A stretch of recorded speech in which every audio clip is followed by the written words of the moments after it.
जय माता दी। प्रिय भक्तगणों, धर्म ज्ञान चैनल पर आपका स्वागत है। माँ भगवती की कृपा से आज मुझे दुर्गा कवच का पाठ आपके सामने प्रस्तुत करने का सौभाग्य प्राप्त हुआ है। तो आइए दुर्गा कवच का पाठ करने से पहले माँ भगवती के चरणों में प्रणाम करें और ये प्रार्थना करें कि दुर्गा कवच का पाठ करते वक्त अगर हमसे कोई भूल हो जाए तो हे माँ हमें क्षमा करें और हमारी रक्षा करें। जय माता दी। जय गणेश देवता। मार्कंडेय जी ने कहा, हे पितामह, जो इस संसार में परम गोपनीय तथा मनुष्यों की सब प्रकार से रक्षा करने वाला है और जो अब तक आपने दूसरे किसी के सामने प्रकट नहीं किया हो, ऐसा कोई साधन मुझे बताइए। ब्राह्मण, ऐसा साधन तो एक देवी का कवच ही है, जो गोपनीय से भी परम गोपनीय, पवित्र तथा संपूर्ण प्राणियों का उपकार करने वाला है। हे महामुने, आप उसे श्रवण करें।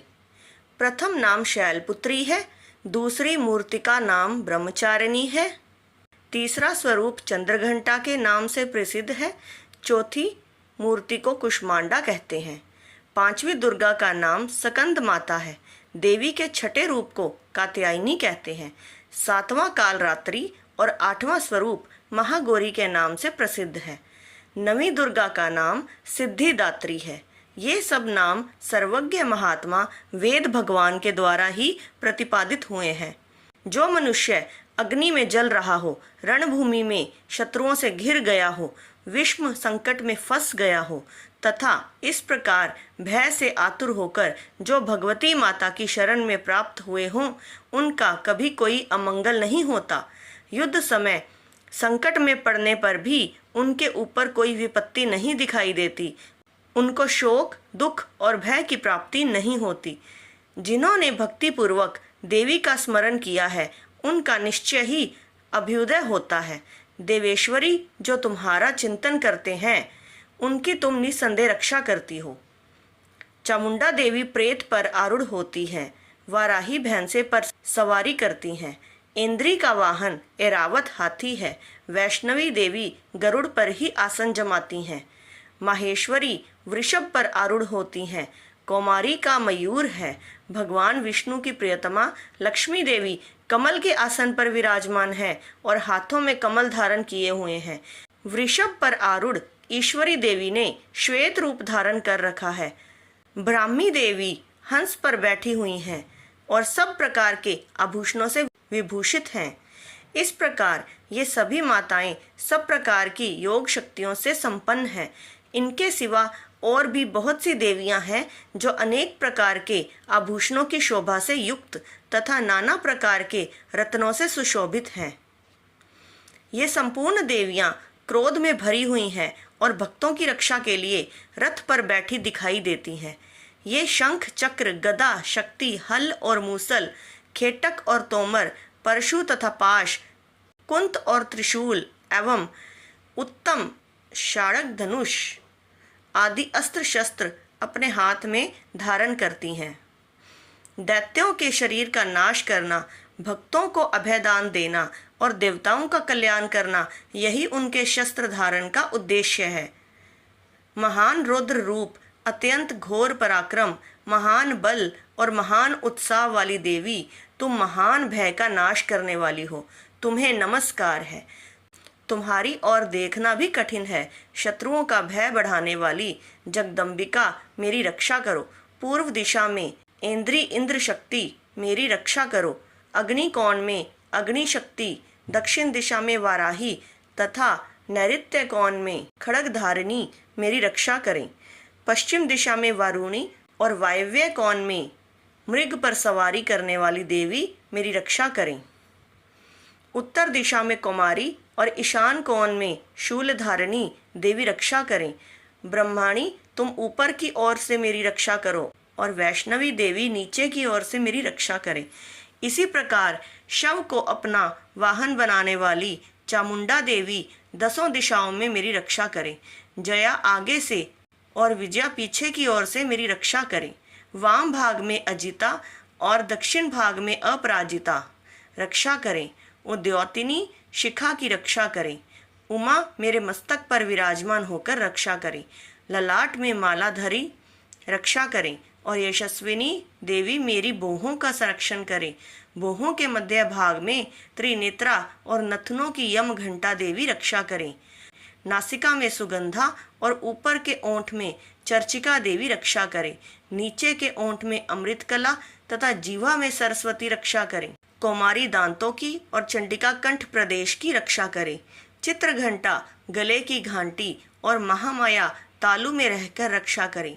कामाक्षी ठोड़ी की और सर्वमंगला मेरी वाणी की रक्षा करें। भद्रकाली ग्रीवा में और धनुर्धारी पृष्ठवंश में मेरुदंड में रहकर रक्षा करें।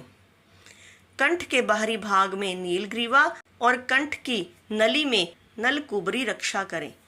दोनों कंधों में खड्गनी और मेरी दोनों भुजाओं की वज्रधारिणी रक्षा करें। दोनों हाथों में दंडिनी और उंगलियों में अंबिका रक्षा करें। शूलेश्वरी नखों की रक्षा करें। कुलेश्वरी कुक्षी पेट में रहकर रक्षा करें। महादेवी दोनों स्तनों की और शोक विनाशिनी देवी मन की रक्षा करें। ललिता देवी हृदय में और शूलधारिणी उदर में रहकर रक्षा करें। नाभि में कामिनी और गुहा भाग में गुहेश्वरी रक्षा करें। पूतना और कामिका लिंग की और महिषवाहिनी गुदा की रक्षा करें। भगवती कटी भाग में और विंध्यवासिनी घुटनों की रक्षा करें। संपूर्ण कामनाओं को देने वाली महाबला देवी दोनों पिंडलियों की रक्षा करें। नारसिंही दोनों घुटियों की और तेजसी देवी दोनों चरणों के पृष्ठभाग की रक्षा करें। श्री देवी पैरों की उंगलियों में और तलवासिनी पैरों के तलुओं में रहकर रक्षा करें। अपनी दाढ़ों के कारण भयंकर दिखाई देने वाली दंष्ट्राकराली देवी नखों की और उधर्व केशनी देवी केशों की रक्षा करें। रोमावलियों के छिद्रों में कुबेरी और त्वचा की वागीश्वरी देवी रक्षा करें।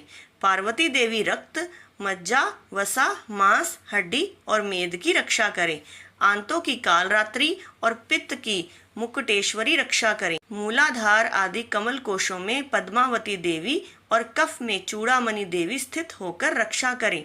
नख के तेज की ज्वालामुखी रक्षा करें। जिसका किसी भी अस्त्र से भेदन नहीं हो सकता वह अभेद्या देवी शरीर की समस्त संधियों में रहकर रक्षा करें। ब्राह्मणी आप मेरे वीर्य की रक्षा करें। छत्रेश्वरी छाया की तथा धर्मधारिणी देवी मेरे अहंकार मन और बुद्धि की रक्षा करें। हाथ में वज्र धारण करने वाली वज्रहस्ता देवी मेरे प्राण अपान व्यान उदान और समान वायु की रक्षा करें। कल्याण से शोभित होने वाली भगवती कल्याण शोभना मेरे प्राण की रक्षा करें। रस रूप गंध शब्द और स्पर्श इन विषयों का अनुभव करते समय योगिनी देवी रक्षा करें तथा सत्वगुण रजोगुण और तमोगुण की रक्षा सदा नारायणी देवी करें। वाराही आयु की रक्षा करें। वैष्णवी धर्म की रक्षा करें तथा चक्रणी चक्र धारण करने वाली देवी यश कीर्ति लक्ष्मी धन तथा विद्या की रक्षा करें। इंद्राणी आप मेरे गोत्र की रक्षा करें। चंडिके तुम मेरे पशुओं की रक्षा करो। महालक्ष्मी मेरे पुत्रों की रक्षा करें और भैरवी पत्नी की रक्षा करें। मेरे पथ की सुपथा तथा मार्ग की क्षेम करी रक्षा करें। राजा के दरबार में महालक्ष्मी रक्षा करें तथा सब और व्याप्त रहने वाली विजया देवी संपूर्ण भयों से मेरी रक्षा करें। देवी जो स्थान कवच में नहीं कहा गया है रक्षा से रहित है वह सब तुम्हारे द्वारा सुरक्षित हो, क्योंकि तुम विजयशालिनी और पापनाशिनी हो। यदि अपने शरीर का भला चाहे तो मनुष्य बिना कवच के कहीं एक पग भी न जाए। कवच का पाठ करके ही यात्रा करें। कवच के द्वारा सब ओर से सुरक्षित मनुष्य जहाँ जहाँ भी जाता है वहाँ वहाँ उसे धन लाभ होता है तथा संपूर्ण कामनाओं की सिद्धि करने वाली विजय की प्राप्ति होती है। वह जिस जिस अभीष्ट वस्तु का चिंतन करता है उसको निश्चय ही प्राप्त कर लेता है। वह पुरुष इस पृथ्वी पर तुलना रहित महान ऐश्वर्य का भागी होता है। कवच से सुरक्षित मनुष्य निर्भय हो जाता है। युद्ध में उसकी पराजय नहीं होती तथा वह तीनों लोकों में पूजनीय होता है। देवी का यह कवच देवताओं के लिए भी दुर्लभ है, जो प्रतिदिन नियम पूर्वक तीनों संध्याओं के समय श्रद्धा के साथ इसका पाठ करता है, उसे दैवी कला प्राप्त होती है तथा वह तीनों लोकों में कहीं भी पराजित नहीं होता। इतना ही नहीं, वह अपमृत्यु रहित हो 100 से भी अधिक वर्षों तक जीवित रहता है। मकरी, चेचक और कोढ़ आदि उसकी संपूर्ण व्याधियां नष्ट हो जाती हैं। कनेर, भांग, अफीम, धतूरे आदि का स्थावर विष, सांप और बिच्छू आदि के काटने से चढ़ा हुआ जड़गम विष तथा अहिफेन और तेल के संयोग आदि से बनने वाला कृत्रिम विष, ये सभी प्रकार के विष दूर हो जाते हैं, उनका कोई असर नहीं होता। इस पृथ्वी पर मारण, मोहन आदि जितने अभिचारिक प्रयोग होते हैं तथा इस प्रकार के मंत्र यंत्र होते हैं, वे सब इस कवच को हृदय में धारण कर लेने पर उस मनुष्य को देखते ही नष्ट हो जाते हैं। यही नहीं, पृथ्वी पर विचरने वाले ग्राम देवता, आकाशचारी देव विशेष, जल के संबंध से प्रकट होने वाले गण, उपदेश मात्र से सिद्ध होने वाले निम्न कोटि के देवता, अपने जन्म से साथ प्रकट होने वाले देवता, कुल देवता, माला, डाकिनी, शाकिनी, अंतरिक्ष में विचरण करने वाली अत्यंत बलवती भयानक डाकिनियां, ग्रह, भूत, पिशाच, यक्ष, गंधर्व, राक्षस, ब्रह्म राक्षस, बेताल, कुष्मांड और भैरव आदि अनिष्ट कारक देवता भी हृदय में कवच धारण किए रहने पर उस मनुष्य को देखते ही भाग जाते हैं। कवचधारी पुरुष को राजा से सम्मान वृद्धि प्राप्त होती है। यह कवच मनुष्य के तेज की वृद्धि करने वाला है और उत्तम है। कवच का पाठ करने वाले पुरुष को अपनी कीर्ति से विभूषित भूतल पर अपने सुयश के साथ साथ वृद्धि प्राप्त होता है। जो पहले कवच का पाठ करके उसके बाद सप्तशती चंडी का पाठ करता है, उसकी जब तक वन, पर्वत और काननों सहित यह पृथ्वी टिकी रहती है, तब तक यहाँ पुत्र पौत्र आदि संतान परंपरा बनी रहती है। देह का अंत होने पर वह पुरुष भगवती महामाया के प्रसाद से नित्य परम पद को प्राप्त होता है, जो देवताओं के लिए भी दुर्लभ है। वह सुंदर दिव्य रूप धारण करता और कल्याण शिव के साथ आनंद का भागी होता है। माँ दुर्गा का कवच अद्भुत कल्याणकारी है। दुर्गा कवच मार्कंडेय पुराण से ली गई विशेष श्लोकों का एक संग्रह है और दुर्गा सप्तशती का हिस्सा है। नवरात्र के दौरान दुर्गा कवच का जाप देवी दुर्गा के भक्तों द्वारा शुभ माना जाता है। जय माता दी।